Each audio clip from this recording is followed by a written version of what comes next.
Hey everyone, welcome to the video. Let's go over my core plays for Week 20 or the conference championship games of the NFL season on Draftkings. And unfortunately, this is the last core plays video of this season because for the Super Bowl, it's only going to be a single game showdown slate. So can't really do a core plays video for that. So this is pretty much it. I hope you guys have had a fantastic season. I have enjoyed doing this. It's just unfortunate that it's coming to an end, but we'll be back next year. But we do have some other sports coming up, which I am extremely excited about. And look, I love football. I like basketball, but my two favorite sports for fantasy purposes and just kind of just in general is baseball and NASCAR. I absolutely love those sports, and everyone makes. I actually started out on YouTube by doing NASCAR videos because I was looking around and everyone does football videos, everyone does basketball videos, kind of half and half on the baseball. Well, not everyone does baseball, but like no one at all did NASCAR. And I absolutely love NASCAR. I love playing NASCAR DFS. I think that's where the biggest edge is right now because like no one really knows what they're doing, and I absolutely love it. So I started making NASCAR videos, and that's kind of how I first started last like February. No, it wouldn't have been January. Yeah, February. I started like late in the playoffs doing NFL videos. Like I had like 6 subscribers at that point. Whatever. But I started my NASCAR videos, and yeah. So I am very excited for that. So if you want to stick around for that in like a month, you're welcome to do so, but I will be all the way in for MLB videos as well, and then I do the NBA every single day if you guys just want to watch more content of mine. Alright, and so without further ado, if you guys could just leave a like, and if you're new to the channel, hit that subscribe button. Really helps me out, really appreciate it. You can also follow me on Twitter at Pennell16, and I would say if you're interested in my spreadsheets, but we have 1 week left, so that's pointless, but I do it for any other sports. If you want to check it out, links in the description below for my Patreon, and without further ado, let's get into this video. So again, this is my core plays video. I'm not going to talk about everyone on this slate, because these are just the guys that I'm pretty much my player pool as of right now. I might change my mind a little, like later on in the week, but as of right now, I'm pretty set on this being my player pool. So we're going to start off at the quarterback position, and obviously we're going to talk about Patrick Mahomes at 7,700. He is going to be extremely high owned this week, but it's a 2-game slate. We got Patrick Mahomes, and the other quarterbacks are Ryan Tannehill, Aaron Rodgers, and Jimmy Garoppolo. So it's just going to lead to high ownership, especially what he did last week where he had 41 fantasy points. And I think it's pretty obvious that he is our number 1 quarterback of the week, and it's really not that close. Jimmy G, he sucks for fantasy. Rodgers sucks for fantasy most of the time. And then Ryan Tannehill, we'll talk about him in a little bit. So he's going to be our second core play quarterback. But yeah, so that's just going to pretty much leave us with an expensive Patrick Mahomes as our QB1, but it's much deserved. Like last week, the Chiefs find themselves with the highest implied team total at 30. This is also the highest total on the slate at 52, with the other game being at 45. So we definitely want exposure here. And this is a very beatable secondary, very beatable Tennessee secondary. They are 21st DVA versus the pass, allowing 20 points for him to quarterbacks, and I believe they are 10th DVA versus the run. So it's much easier to throw on these guys than it is to run the ball on them. And according to PFF, the Chiefs' offensive line has a massive 38% pass blocking advantage. So just throughout the season, it's kind of hard to judge on a 2-game slate, but throughout the season, like one of the highest I saw was like 34. So this is a fantastic pass blocking matchup for the Kansas City Chiefs, which is another positive thing for Patrick Mahomes. He also has elite weapons all around him, and Tyreek Hill and Travis Kelce. And he also has solid secondary options in Damian Williams, Sammy Watkins, McCole Hardman, and Demarcus Robinson. Now, I also will say QBs tend to run the ball a bit more in the playoffs, and we saw that last week with Patrick Mahomes, where he had 7 carries for 53 yards. So that helped boost his floor a little bit. That gave him an extra passing touchdown pretty much, plus another point. So Patrick Mahomes, is he going to score 41 again? I mean, I wouldn't be against it. I don't think he will, though, but I think he scores probably about 25 to 30 points with upside of more. Last time they played Tennessee, he crushed. He had 50 pass attempts, 36 completions for 446 yards, 32 fantasy points. I don't know if he's going to get 400 plus yards, but I still think he's going to have a fantastic day. The Chiefs, I mean, their chances of scoring touchdowns are higher than anybody else on this slate. Elite game environment here, so gotta love Patrick Mahomes. And you're pretty much locking in Mahomes. I'm going to talk about Ryan Tannehill, but there's no reason not to play Mahomes. You have enough salary to do it this week. So I'm plugging in Patrick Mahomes, but I will talk about another quarterback, and that's going to be Ryan Tannehill here at 5,500. I think he's going to be the second most popular quarterback on the slate, but I don't think his ownership's going to come anywhere close to Patrick Mahomes. I could see, like in a single entry GBP, like let's just say the $100 single GBP, Mahomes might be like 80% owned, and then you might see Tannehill at like 10%, something like that. It's going to be pretty drastic. That's Mahomes. Maybe 80% is pushing it a little bit. Maybe it's like 70, 75, but he's going to be extremely high owned. But Ryan Tannehill, so like I said, I just want exposure in this game, and I really just can't trust Rodgers or Jimmy G. And I'm not saying you've been able to trust Ryan Tannehill either in the playoffs because he's not throwing the ball. He had 14 attempts and 15 attempts, 8 completions and 7 completions. So volume has been an issue here, and that's just because they're giving the ball to Derrick Henry like 40 times a game. And seriously, I'm just looking to lock in Mahomes and just move on. But for cheap, if you need it, Tannehill's fine. You gotta hope Mahomes busts though. If Mahomes goes for 35 and all the other quarterbacks are getting like 10 points, you're going to be pretty much dead unless you like get really lucky on your skill position spots. But before the playoffs started, we saw Tannehill having like an MVP type season. I mean, he was one of the best quarterbacks in the NFL since week 8. He was QB3, only behind Lamar Jackson and Josh Allen. That's pretty darn good. He led the league in yards per attempt at 9.6 yards per attempt. I believe he was top in quarterback rating. He was just straight balling out. It wasn't like he was balling out for fantasy, but he was pretty cheap most weeks, so he was doing fine. But he had a couple really good games versus Houston, if I remember correctly.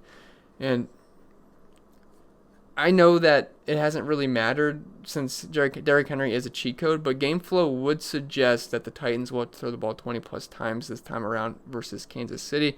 I know that's what it said versus New England and Baltimore. It didn't matter. They just ran the ball anyway. But I can't see the Titans staying I don't think they're going to get blown out, but I don't think they're going to be able to control the clock in this game. I think the Chiefs are going to be playing with the lead. Titans came out, got two quick touchdowns on Baltimore, worked out perfect for their game plan of just running the ball down their throats. But I don't know. I have a hard time seeing it happen versus the Chiefs. I still think I think the Titans are it's gonna be close, but I do think the Chiefs win this game. So I think the Titans are gonna throw the ball quite a bit here. 7.5 point dogs on the road in KC, AFC Championship game, and I will say KC does have a solid pass defense. They're 68 versus the pass and only allowing 17.6 points per game to quarterbacks. But still, 5,500 is not a bad price tag. It's got 52 point over-under. And he's not going to throw the ball 40 times, but he's going to throw the ball, I'd say we get about 25 to 30 pass attempts in this game. Just like I said, though, I don't want to fade Mahomes, so I'm going to play him. But if you have to go cheap, Ryan Tannehill's, I think he's fine. But I'm not going to touch any other quarterback besides Mahomes or maybe even just a little bit of a sprinkle of Ryan Tannehill. So move on to the running back position. We have more guys to talk about here. We'll start off with Derrick Henry because he's up top at 8,700 and got to talk about him. Even if you think he's a little bit expensive, if you don't think it could continue, if you don't think game flow works in his favor, we still got to talk about him. The guy just isn't fair. King Henry is just an absolute monster. Teams know it's just the crazy thing. Teams know it's coming, and there's nothing they can do about it either. And yes, I know the projected game flow is not ideal for him as a 7.5 point dog on the road versus Kansas City since he's not involved in the passing game. But I'm just going to use the same reasoning I did last week for Henry in the same scenario, and this is my case for Derrick Henry this week. 1, he's a tank. Said that last week.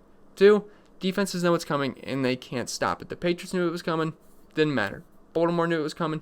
Didn't matter. Houston knew it was coming week 17. Didn't matter. Although they weren't playing for anything, but still, teams know it's coming. Does not matter. And the way to beat KC is on the ground, kind of like the same way for Baltimore last week. They have a very good pass defense, struggle a little bit on the run versus the run. The Chiefs, on the other hand, they suck versus the run. Baltimore isn't trash versus the run. They're just not that great. Kansas City is bad. They are very, very bad versus the run. I'll talk about that in a little bit. And if I'm the Titans, I am milking this clock from opening drive. First play of the game, I am milking that clock. I'm running the ball with Derrick Henry right up the middle or on the side, whatever. And then I'm running that play clock all the way down. I'm just going to do that over and over and over again.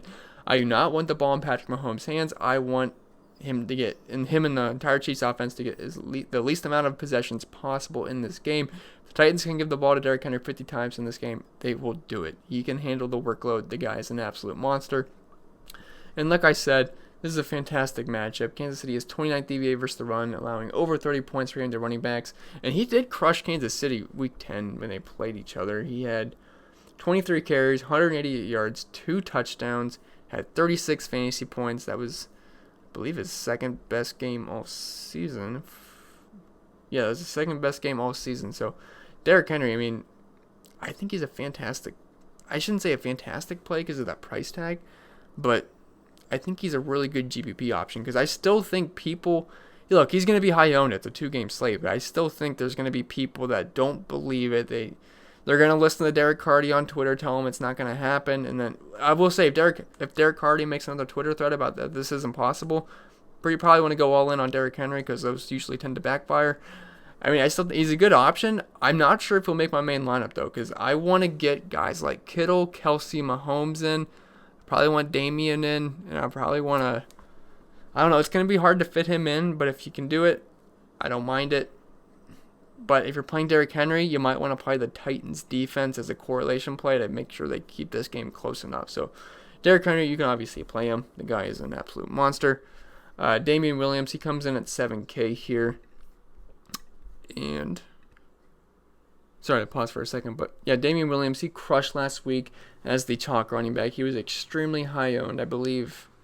Was he the highest on running back, if I remember correctly? Or I think Aaron Jones was. That might have been on the Sunday slate. I think Damian Williams was the highest on running back, but he absolutely crushed. Had 3 touchdowns, 26 fantasy points. This time around, I think you could get away with fading him, considering he's 7K and it's a tougher matchup versus Tennessee, but his touchdown chances are just pretty much the highest as anybody on this slate as RB1 for the Chiefs' prolific offense. And they have a 30-point implied team total, which is highest on the board, and he's involved in the passing game, which gives them a nice floor and ceiling.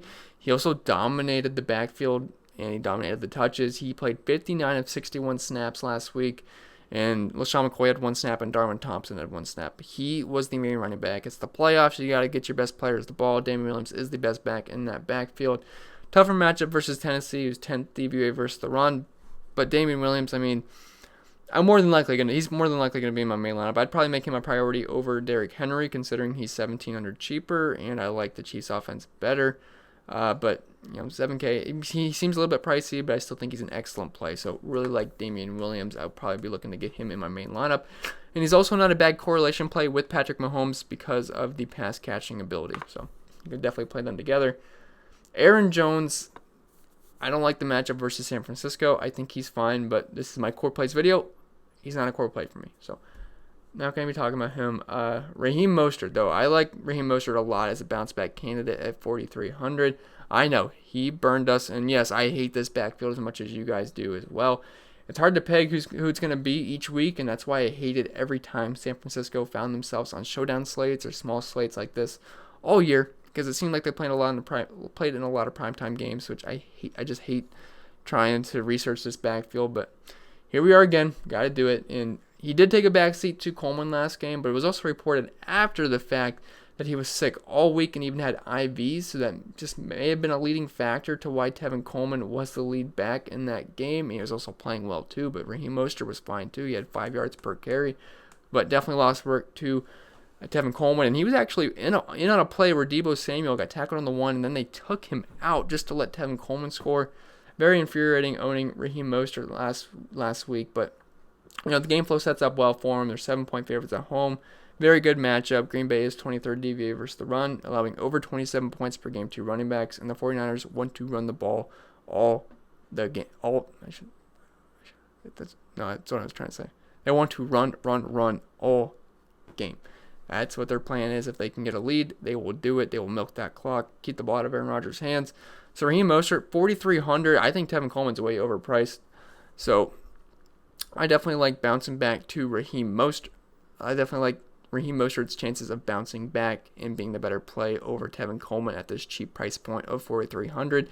I mean, his price came down 1,500. He should get 10 to 15 touches in this game. I like his chances of finding the end zone. I think he's a very solid play at 4,300. And we'll move on to the wide receiver position. So I am willing to lose money again with Tyreek Hill. He crushed us all last week. I mean, the Chiefs scored, I forget 51. It was either 51 or 52 points. They scored 51 points, and Tyreek Hill gets 4 targets, 3 catches, 6 points. Go figure. That's just how it goes sometimes. He's more of a boomer bust player.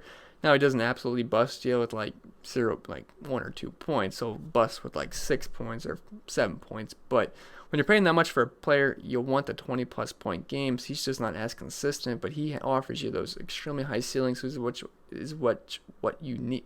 It's what you You get what I'm saying. Is what you need on a small slate like this. I mean, he's got 40-point upside, but I will say Davante Adams is the safer option between the two. But I love this matchup for Tyreek Hill, and if he's going to lose some ownership because of that awful game, and Davante Adams gains some ownership because of his great game, I think Tyreek Hill is probably the better GPP play. And wide receiver ones have ate up Tennessee all season, and Hill did tear them apart week 10. He had 19 targets in that game, which is an outlier, but still. 19 targets, 11 catches, 157 yards, 1 touchdown, 36 fantasy points. Absolutely crushed. That was his best game of the season. Now, like I said, he does offer us a little bit of a lower floor, but love his high ceiling, and it only takes a play or two for him to pay off his salary, and it makes sense to want to pair him up with Patrick Mahomes to get that, just the correlation play working. And 52-point over-under, and I do think it kind of comes down to either just playing Tyreek Hill or maybe it might come down to Tyreek Hill or, I shouldn't say Davante Adams because they're kind of not in the same price range, but Tyreek Hill or Damian Williams considering around the same price range. And if you want to fit in both tight ends, you probably can't fit in Mahomes, Hill, Williams, and both tight ends. So I think it kind of comes between Hill or Damian Williams. I will personally side with Damian Williams because he's going to get those guaranteed touches, unlike Tyreek Hill. But I still think Hill is just fine in GPPs. I think Damian Williams is the much safer cash game play. So I do have interest in Hill, just know he's a little bit risky. Davante Adams, he is more than likely going to, if I had to guess who's going to score the most points at wide receiver, I'd put my money on Davante Adams just because he's a lot more consistent. I mean, the guy absolutely exploded last week versus Seattle. And now the matchup will look a little scary going up against San Francisco, and they do have Richard Sherman, but Sherman does not shadow. He plays on the left side 98% of the time and does not move. So he will stay there. So Adams will not be shadowed by him the entire game, which, means... So Adams only plays on the left side about 38% of the time, meaning he should be able to avoid him for a good portion of this game, about 62% of the time. Now, if Witherspoon got benched...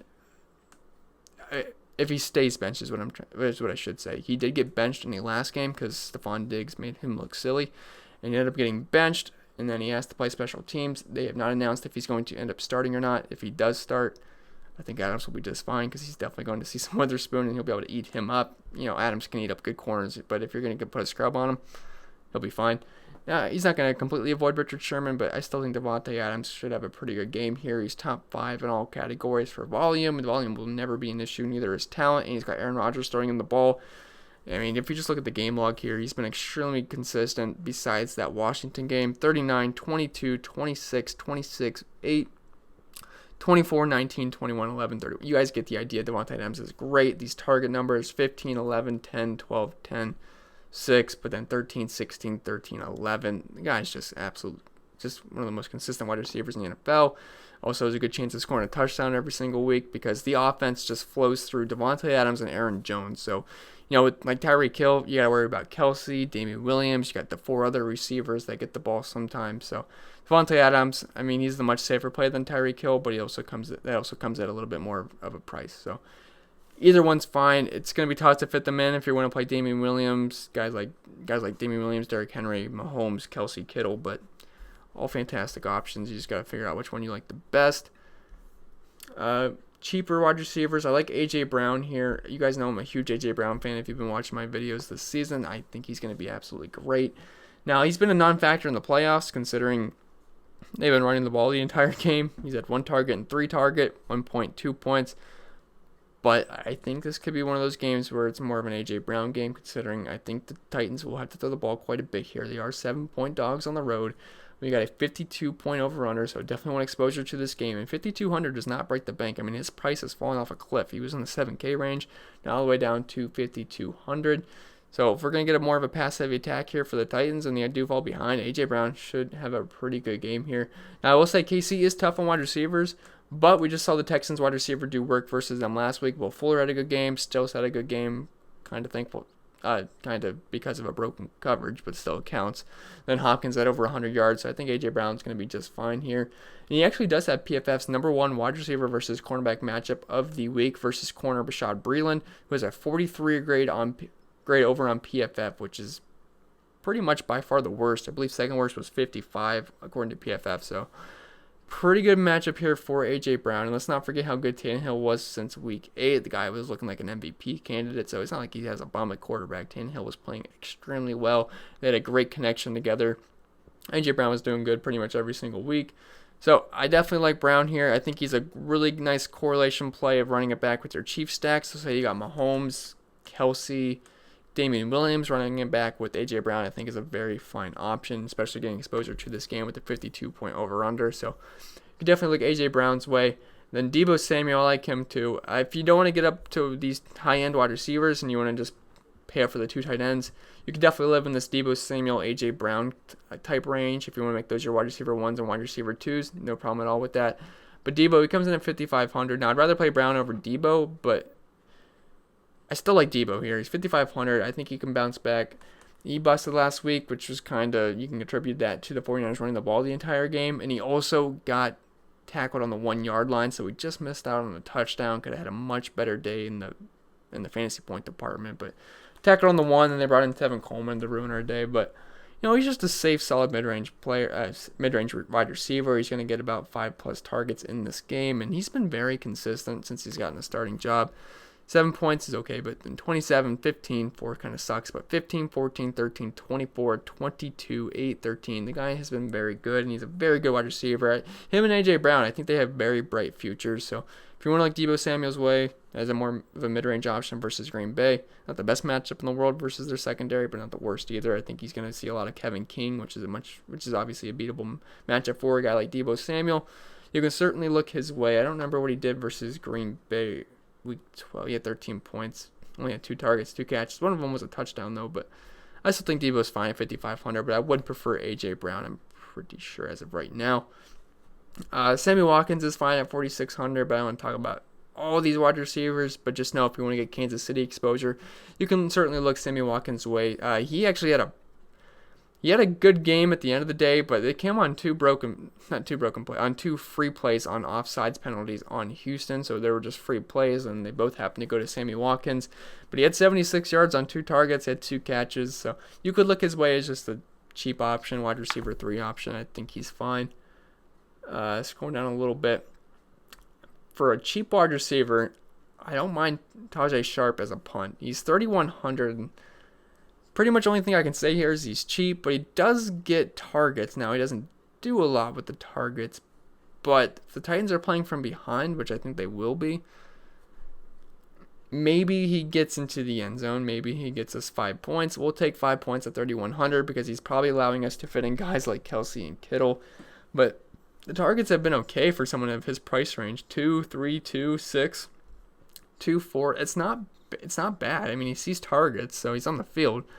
That's pretty much all I got for you guys with Tajay Sharp. He actually has PFF's 3rd best matchup of the week for wide receiver versus cornerback matchups.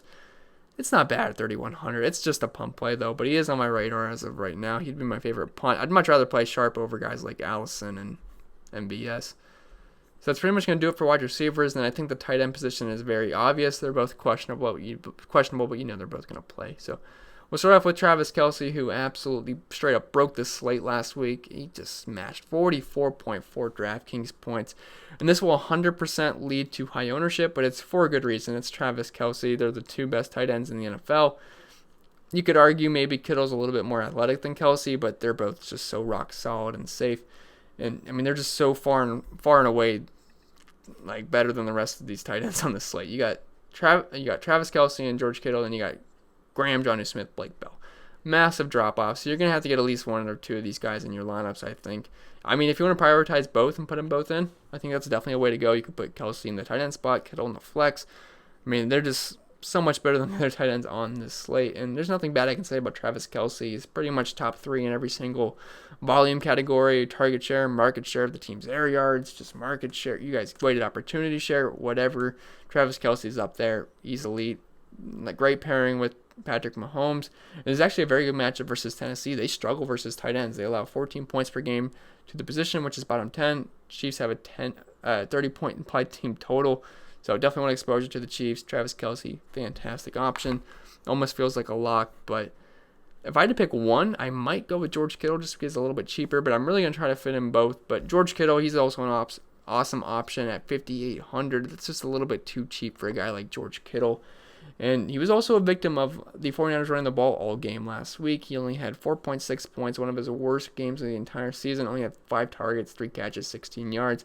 Although Minnesota is pretty locked down versus tight ends, I was kind of overlooking that because it's just George Kittle. He can overcome any matchup, but did get the best of them. And they just really didn't have to throw the ball too much. But George Kittle, he's an athletic freak. He can take over a game, and it should be a more competitive game versus Green Bay. So I'd expect him to be more involved.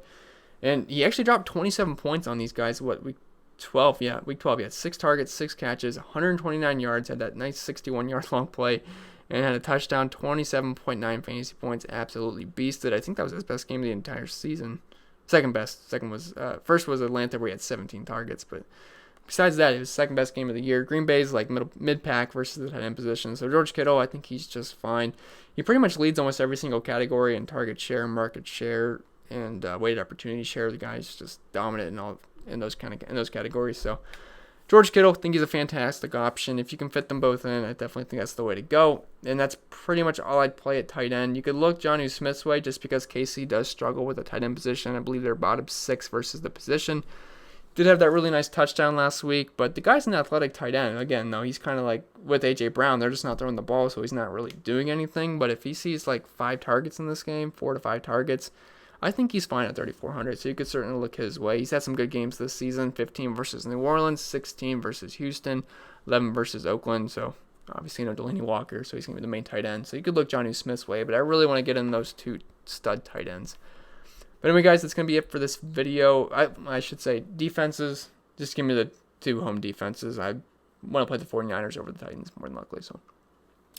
Anyway, guys, that's going to be it for this video. I hope it was helpful. If it was, remember to leave a like. If you're new to the channel, hit that subscribe button. Really helps me out. Really appreciate it. Follow me on Twitter at Pennell 16, and I'll see you guys in the next video.